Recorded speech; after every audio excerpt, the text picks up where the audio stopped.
इस कहानी का शीर्षक है सच्ची दोस्ती। एक शेर और एक चूहा दोस्त थे। दोनों के घर पास पास थे।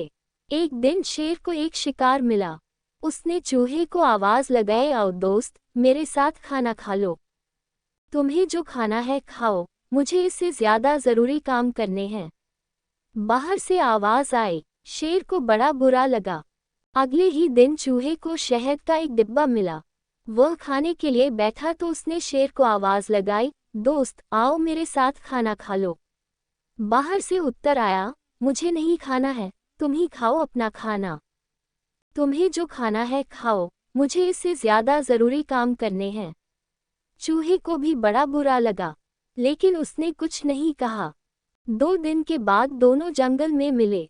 दोनों की दोस्ती इतनी पक्की थी कि खाने वाली बात को भुलाकर वह फिर से एक साथ खेलने लगे।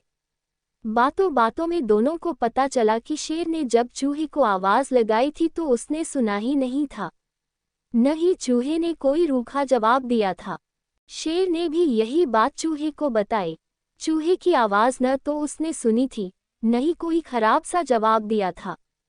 जरूर कुछ गड़बड़ है, दोनों एक साथ बोले। हमको पता लगाना होगा कि कौन हम दोनों की दोस्ती तोड़ने की कोशिश कर रहा है। शेर गुस्से से दहाड़ कर बोला, ठीक कहा, कोई तो है जो हम दोनों को परेशान करना चाहता है। चूहे ने कहा, उनकी बातें छिपकर कोई सुन रहा था। तभी किसी के चुपके से भागने की आवाज़ आई। दोनों ने देखा कि यह तो लोमड़ी थी जो भाग रही थी। शेर ने दहाड़ कर कहा, रुक जा, नहीं तो मुझसे बुरा कोई नहीं होगा। ऐसा कहकर शेर ने लपक कर लोमड़ी को पकड़ लिया। शेर ने चूहे से कहा, दोस्त, आज रात के खाने में मैं एक लोमड़ी पकाने वाला हूँ। रात का खाना तुम मेरे साथ खाना। चूहा बोला, जरूर आऊंगा मैं, ऐसा भोजन तो मैं छोड़ ही नहीं सकता।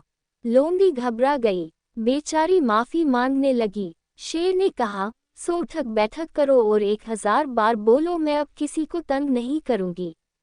लोमड़ी बेचारी क्या करती, अपनी गलती की सजा तो उसको मिलनी ही थी न। 2 घंटे तक वह यही वाक्य दोहराती रही, अब मैं किसी को तंग नहीं करूंगी। शेर और चूहे की दोस्ती और भी पक्की हो गई। इस कहानी से हमें ये सीख मिलती है कि अच्छे दोस्त किसी तीसरे के कहने से अपनी दोस्ती को खुद नहीं होने देते।